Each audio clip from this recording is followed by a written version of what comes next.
Happy Tuesday, everyone. I hope you're having a great afternoon. Today, we're going to talk about the NBA Summer League, and we're going to preview the 2024 Men's Basketball Summer Olympics. Stay tuned.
I would like to start off. Let's officially welcome everyone to Sports Talk with Nicky Steez on this Tuesday afternoon, July 23rd. It is a little bit cloudy on the East Coast, but inside we cooking, getting ready to talk about some basketball, folks. That's right. We're going to start off. First things first, we're going to talk about the most recent thing, which was last night during the NBA Summer League. We know the Memphis Grizzlies and the Miami Heat played, and in that game, the Heat beat the Grizzlies 120-118 to win the 2024 Summer League Championship. And the Heat were undefeated in Vegas during the Summer League, which, let's face it, that's really no surprise to me. And the reason why is because we've seen the Miami Heat have been excellent at developing undrafted players and second-round draft picks in recent years. That graphic right there, it's not much of a surprise. The Heat did end up winning it right there. And you got the players right here. You know, they're happy. They're excited, which is awesome. Great for these guys. You got Josh Christopher was the Summer League Championship MVP. Good for him. However, let's face it. Yes, it's great that Josh Christopher ended up for him. It's great for the Miami Heat. But we got to remember, though, too, with the Summer League. To be fair, no disrespect to these players, but we got to remember these guys are players that are playing against them. Majority of the competition in the Summer League are players that are not going to make an NBA roster. They don't. Majority of them will not see an NBA roster. So yes, while they did win, some of these players go out there, have great games, that doesn't translate over to playing great at the NBA level. This is basically the equivalent to NBA preseason, if you will, for guys fighting for roster spots, looking at rookies looking to get their feet wet on a basketball court before playing. And to be honest, some of the players were overshadowed this entire time by Bronny. Because let's face it, Josh Christopher, people weren't even really talking about him until last night. Until he won the Summer League Championship MVP and the Heat won that game. There was nothing special to it right there. There wasn't anything, and Josh Christopher, he's played on the Houston Rockets for a few years. And then he went down to the G League. And yes, so there's a good chance he could get an opportunity now on the Miami Heat's roster, maybe off the bench, and knowing their reputation developing players, maybe he has a shot on the Heat for a little bit. But even then, if he does, what's really going to come out of it? I mean, sure, maybe he'll get some playing time, maybe we'll get some points, but we don't even know if he does get signed by the Heat to a two-way, if he'll even play, and if he does, how good will he play?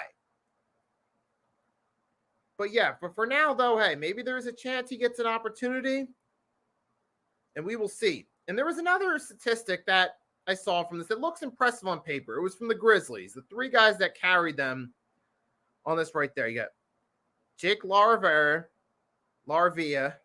Scottie Pippen Jr., and G.G. Jackson. Combined 89 points last night. And we're going to look over here. You got Laravia, 32.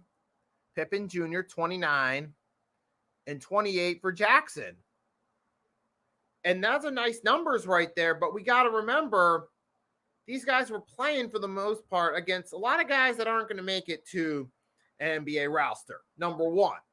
Number two, a lot of these guys played last year for the Grizzlies when you're dealing with no Ja Morant, no depth really. They had to play, and when they did, they were averaging each individually between 10 to 14 points a game. So they were playing at average offensive player numbers at best when they were getting playing time. So yes, well, this looks like a great statistic. People are going to hype it up like, oh, these are going to be the guys that lead the Grizzlies going forward. For people that say that, you have to remember, what did I just say? These guys got playing time last year. Look it up. Go type in each player's name on Google. Look up their stats. Matter of fact, I'll take the initiative.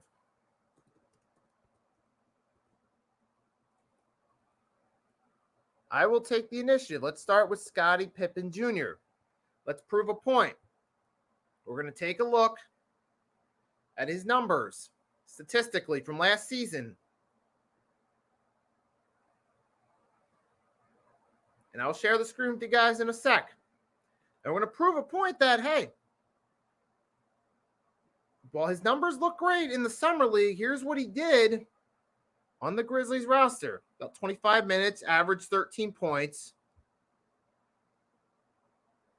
Yeah, he did get about average 3 rebounds, about 5 assists. All right, those are decent numbers, but at the end of the day, for a bench guy, those would be decent numbers. But for a guy who was expected to start and fill the void for the guys that were injured, yeah, those aren't great numbers at all. There's nothing special about that.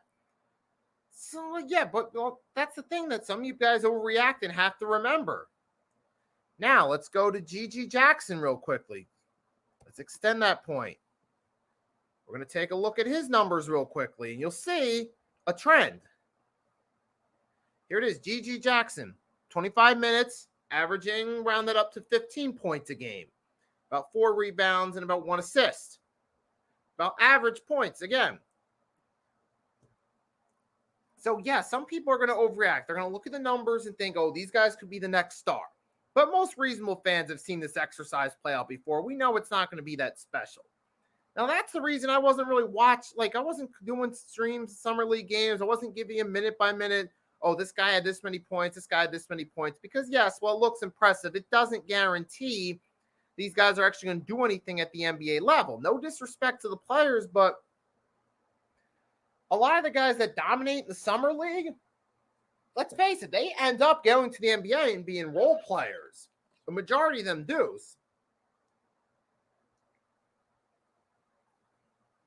Yes, it's good on one hand. It gives some players an opportunity to shine. Maybe guys that didn't get looks on the roster, for guys in the G League, they get to go to a team for the Summer League, prove themselves, and you're like, okay, maybe they have an opportunity to come up to a team's main roster, play off the bench, score some points, and be an asset to that team. But most of the time when they do, it's as a role player. So don't get me wrong, that's a good thing, but I'm just saying you got to put the Summer League into perspective for what it is. It's a place for potential role players to prove themselves primarily, and for rookies to get their feet wet during the summer before they step on a court in the fall into the winter. So let's face it, that's really what the NBA Summer League really is. And that's cool, don't get me wrong. But I'm just saying, let's just remember what that is. So for the Summer League players, hey, good for them, good for the Miami Heat. We know they're great at developing players, so maybe some of those guys will get opportunity. Hey, maybe you get Miami Heat. Maybe you found your guy that could get an opportunity. That's cool. That's beautiful. That's awesome. Don't get me wrong, but now we ultimately have to see what Josh Christopher gets playing time to. So what does he do?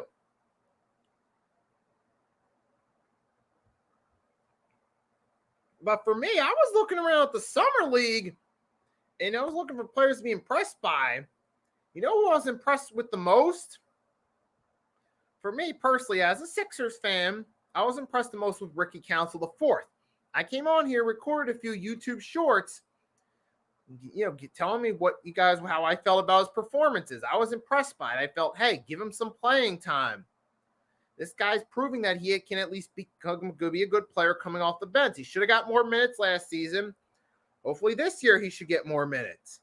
I was pushing for it. So I was in favor of him. Another player I was impressed by was Keontae George from the Utah Jazz. I thought he had a few nice performances. I think, hey, maybe this guy, goes into year 2.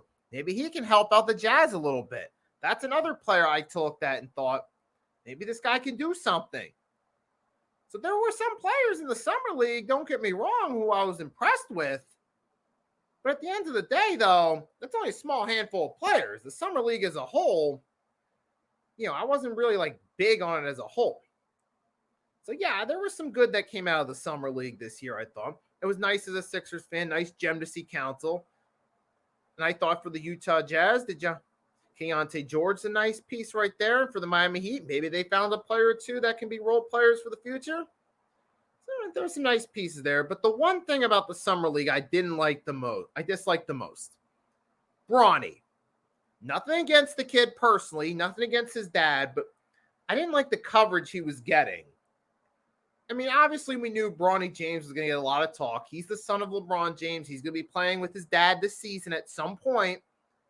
They'll be the first father and son duo on the same team in NBA history. So there's history on the line with this. Yeah, that's all nice. And that's nice, something, obviously there was going to be coverage about it for sure. But at the end of the day, we saw Bronny's performances. He didn't do anything impressive to me. I didn't see anything about this kid that made me think, okay, here's the guy that can be a future star in the NBA. I don't see it in Bronny. I mean, he's going to provide the opportunity, obviously, and I don't blame LeBron for wanting his son to have the opportunity to succeed. However, I just don't see it happening. To me, he's not NBA ready yet. I thought he should have stayed in school a little bit to get his feet wet a little bit more. Now, I get it. Last year, he was coming in, rushed off a cardiac arrest. He didn't get much, time to recover before him to dive into action. I understand that. But that's the reason I felt personally in terms of his long term, he should have took more time to get himself step up and prove himself. But hey, he wants to go to the NBA. Hey, he made that decision. Now, whatever happens with it, that's going to be something he's got to live with. But so far, I just don't see it in the kid. And I thought that was getting too much coverage, especially over some of these other guys that were playing good. I thought these guys like Christopher, like Keontae George and Ricky Council, they should be getting more talk. But hey, it is what it is, man. That's how the media wants to do it, and that's how it went down. So, hey, the NBA Summer League's behind us. Let's get moving on. We got the Olympics coming up, and for football fans, we got preseason coming up and the NFL season. I'll get more into that later, but hey. But we did also get some other news from the NBA. This came out on Friday. Thursday into Friday. I dropped it short later Friday evening about the Denver Nuggets acquiring Russell Westbrook's contract. I dropped it short on my channel, and for those that didn't see it, I'll briefly reiterate what I said there. Now, I think for Russ, for the Nuggets, and he's a depth piece, sure. Because Russ is at the point in his career, he's not going to shoot. He's not a baller anymore. He's not really much of a shooter. He's more of a role player for some hustle and some rebounds. So at this point, hey, he could, if you're looking to take him off the bench, I mean, he's fine for what he is, but what's Russ really going to do to really push a team for a championship on one hand? At this point, he's just going to be the guy that can provide you some boards and some assists off the bench. That's what I see him as. And maybe some defense, but that's really about it with the guy. And for the Nuggets, now I feel for them, obviously, with, they're a better team than the Clippers. And so obviously Russell Westbrook's entering a better situation, a more favorable situation to help a team win a championship at this point in his career. So, I mean, additionally, I don't see Russ as the type of player that's going to win a championship. However, I'm going to reiterate a point I made on Friday. Dwight Howard was a player we thought there's no way he'd ever win a championship. Matter of fact, there was an episode in the early stages of the Pick and Roll podcast, which shout out to the guys on the Pick and Roll podcast. We'll be back at it tomorrow. 5 p.m. Eastern Standard Time. Myself, Mitch, Coach Ed Gladney, Blaze Radio, Rios Just Fans Podcast. Unfortunately, next shift, Randy, our longtime compadre, he's going to be out for a while. We don't know what's going to happen with him, but we hope he's going to be good soon. But we'll be back at that tomorrow, 5 p.m. Eastern Standard Time. So shout out to the brief plug for the Pick and Roll Podcast tomorrow, 5 p.m. Eastern Standard Time, episode 81. But yes, as I said on one of those episodes in the early stages, now if Russell, this was right before Russ got traded to the Clippers. I said, if Russ ever decides to mature and accept being a role player, then maybe he can win a championship. And I compared it to what Dwight Howard did in the summer of 2019. Because remember, Dwight Howard went to the 2019 all-season. Nobody was interested in the guy because by this point he had developed a reputation of being a cancer everywhere he went. As the type of guy who let ego get in the way of his talent, was never going to win a chip. And then finally, Dwight Howard humbled himself and said, you know what? If I'm at the point in my career where I'm not going to be a starter anymore, I'll accept being a role player. And he did with the Lakers and won a championship. When we thought there's no way a team would ever win a championship with Dwight Howard on their roster. Now, Russell Westbrook, I feel, is in the same situation. He's in that situation now where he's a role player. He doesn't seem like the type of guy that could win a championship, but you never know. Maybe with Denver, the right pieces around him, Jokic, Michael Porter Jr., a few other solid pieces there. Hey, that could be, hey, maybe there's an opportunity there for Russ to win a chip, maybe as a role player. But time will tell if that actually happens or not. And you got to remember, too, the Nuggets are in a loaded Western Conference. You also got to deal with the Timberwolves, with that young core, particularly with Anthony Edwards. And then, of course, you got the Dallas Mavericks fresh off a finals appearance, now adding Klay Thompson to the roster and a few other depth pieces as well. You got Spencer Dinwiddie was added to that core as well. So the Mavs should be back, and they should be in contention. You still got Luka, Kyrie leading the way, the best backcourt in the NBA currently. So it's going to be a tough road for the Nuggets in the Western Conference. But time will tell if Russ can actually help as a role player. But with that being said, though, I'm just going to take a quick break. We'll play some non-copyright music in the background. I'll be right back.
I mean, listen, we talking about practice.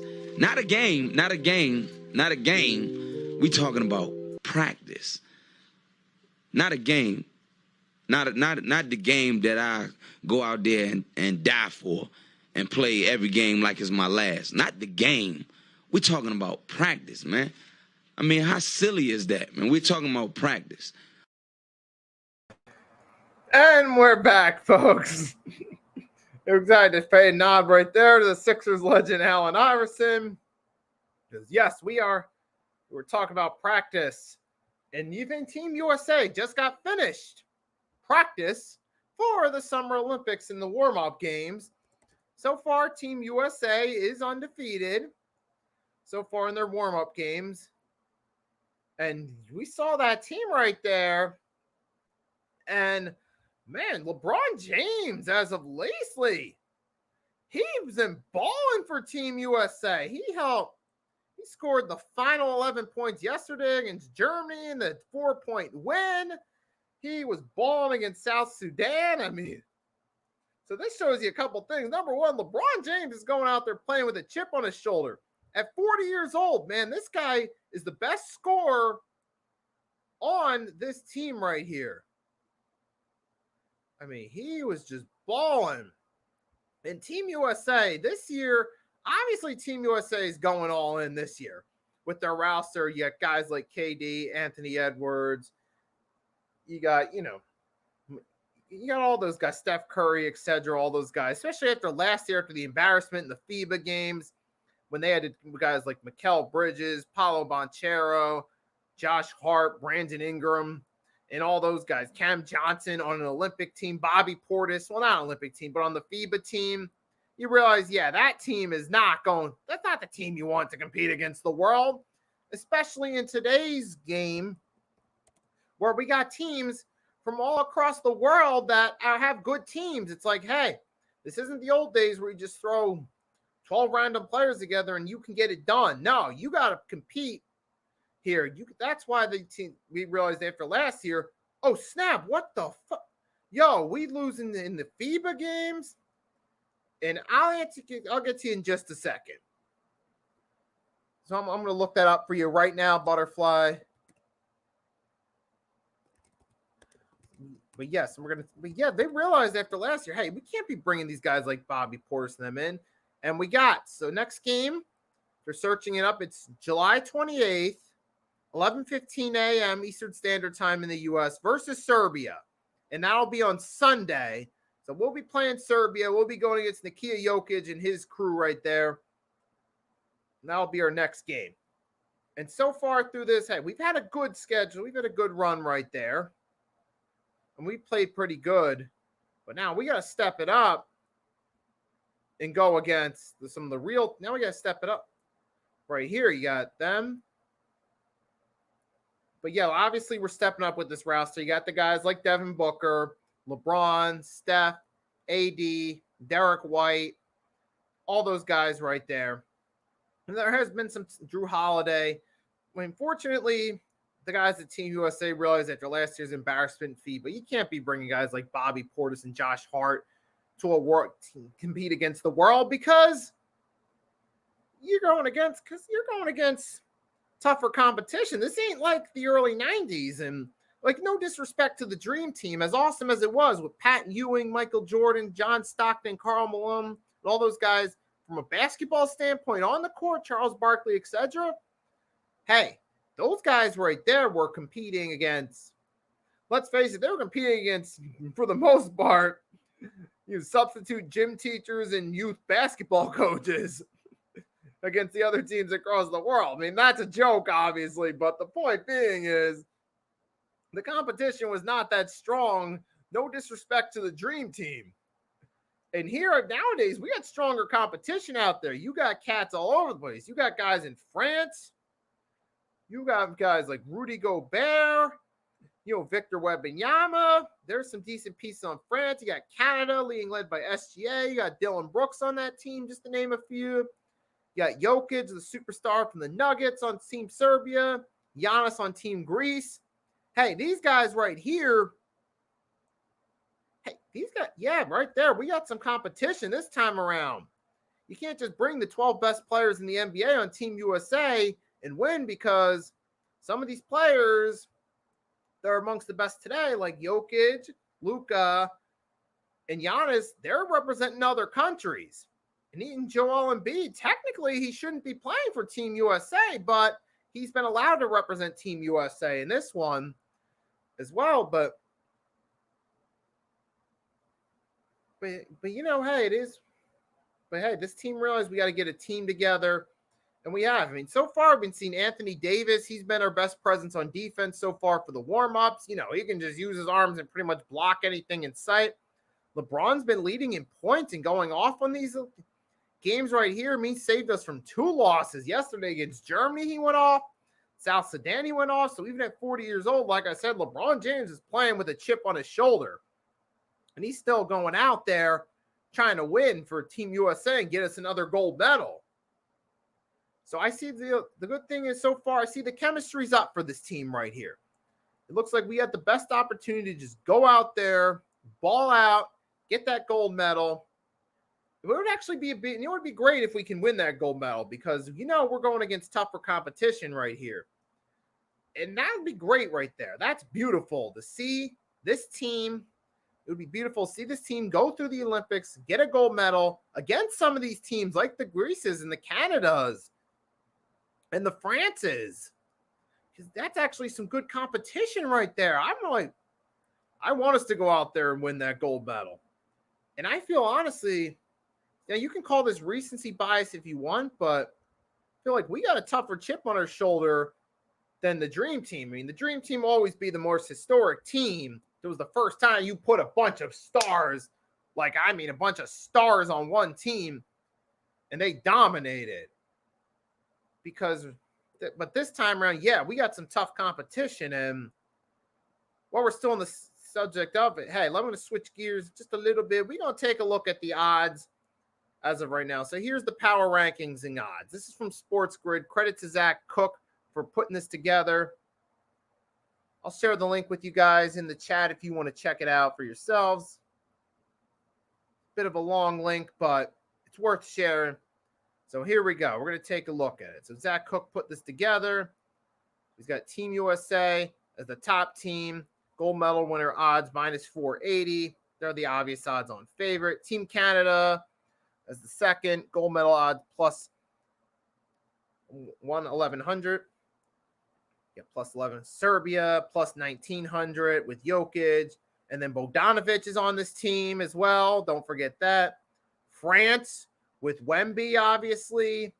I mean, he's a baller. Of course, we see he's going to be a star for the Spurs for one day, barring any serious injuries. Germany, well, we played Germany yesterday, and hey, they put up a hell of a fight against us, too. So Germany, you can't sleep on Germany either. Then, of course, Greece with Giannis. How could you sleep on that team? How? You got Australia. You got Patty Mills and Joe Ingles, but they fall down the odds right there. But sometimes you never know, man. You never know. But that's it. And we got Spain right there. They fall down to the 8th. They've been known to win some games, pull off some upsets or two. Remember 2004? Larry Brown not giving the guys like LeBron and Carmelo minutes, but that's another story for another time. That's too ancient history. Then you got Brazil. They fall all the way down to 9th. You got Puerto Rico, 10th. Their main name is Jose Alvarado, who most of us don't know. Then you got Japan, led by Rui Hachimura, and then you got South Sudan. And obviously, they fall lower down the odds. They should be the teams that likely to be eliminated early. But remember, South Sudan gave us a fight too, so let's not sleep on any of these teams at all. We got the men's Group A. Canada's the projected favorite with Greece. Australia, Spain. Greece has the second best odds, which makes perfect sense. Group B, France are the odds on favorite. You got Germany, Brazil, Japan. Sounds about right. And you got the Group C, USA, Serbia, South Sudan, Puerto Rico. I think the projected winners from this, I agree, are USA, France, and Canada, I think. And there's a good chance we'll be playing one of those other two teams for the gold medal. So, yeah, I do think right there, that should be the case. So we should definitely be playing for the gold medal here. There should be no falling short on this one. But you never know what can happen. That's what happened 2 decades ago in 2004. But hopefully nothing like that will happen. Hopefully we'll come in, we'll dominate these Olympics, take care of business, get the W, and come out on top. However, though, as you see, though, it's going to be a tougher hill, but I'm going to be following these Olympics. I want to see what's going to happen, especially now that there's competition involved. I'm also going to be looking as well at some of the other teams too to see what they do, to see how they fare out. So I'm looking forward to these Olympics. Should be starting up shortly. Coming up this weekend, we're going to start. Going to keep an eye out on the game, see how it plans out. And I'm looking forward to coming on here dropping some shorts about it and talking about on some of these live streams in the coming weeks. So that'll give us something to look forward to. Whew. So before I go, real quickly, we're just going to talk about some of these NFL teams, the projected ceiling for them. And this is just going to be quick, real quick, before I go off the air. Yep. Yes, that's. I'm going to talk real quickly about. Just going to go through the divisions and the teams and give my perspective on what the ceiling is for these teams as we get closer to training camp.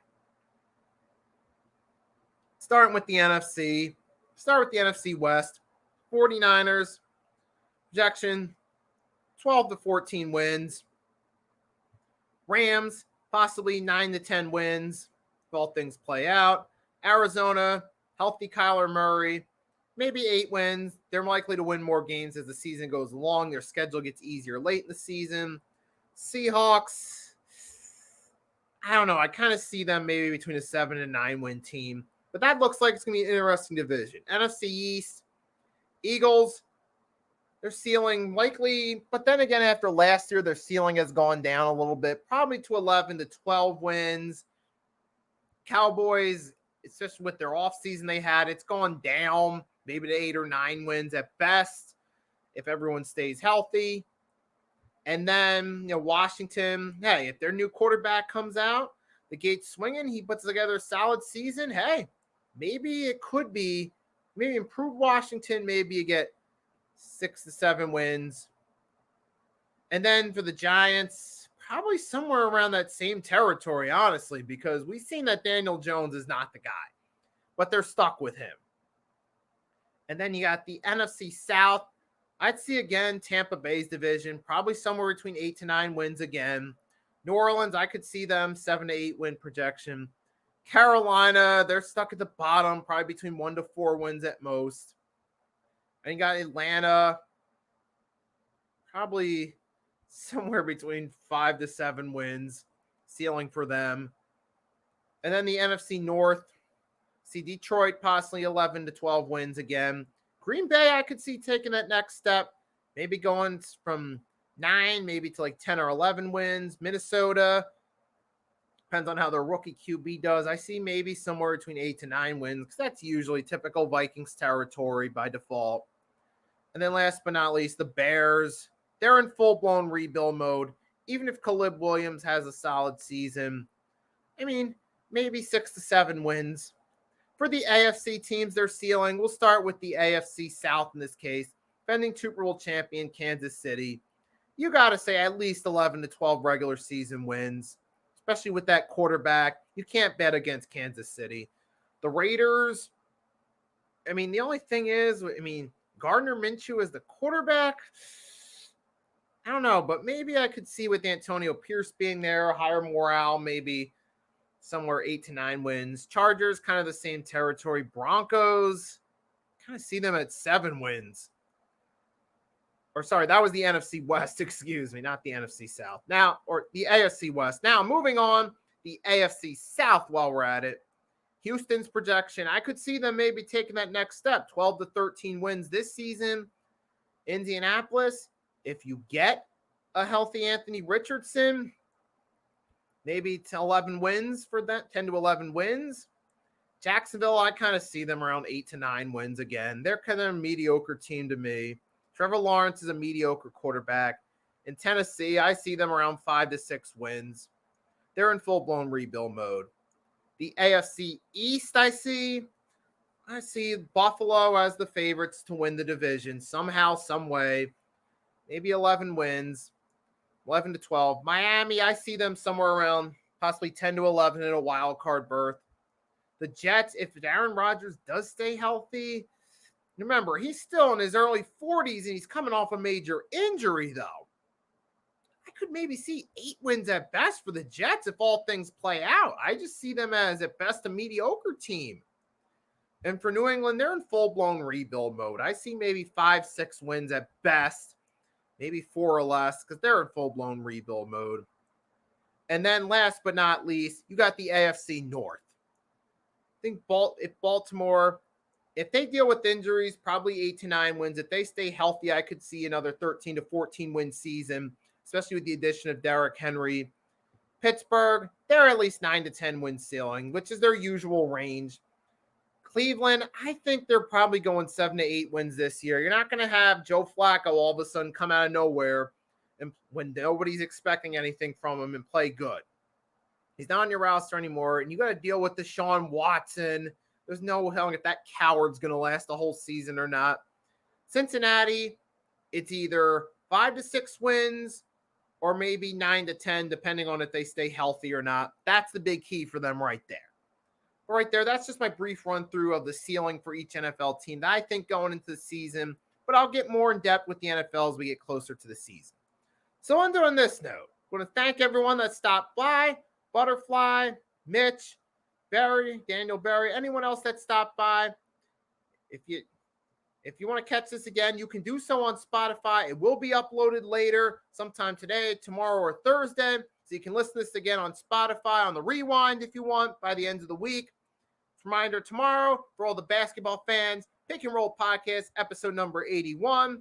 For all the fans of Mitch, Coach Ed Glandy, Blaze Radio, Rios from Just Fans Podcast, and myself, tune in tomorrow at 5 p.m. Eastern Standard Time. We're going to talk some more basketball. So to everyone that tuned in, thanks for tuning in. I hope you enjoy the rest of your Tuesday. Stay safe. Have a wonderful day, and I'll catch you next time.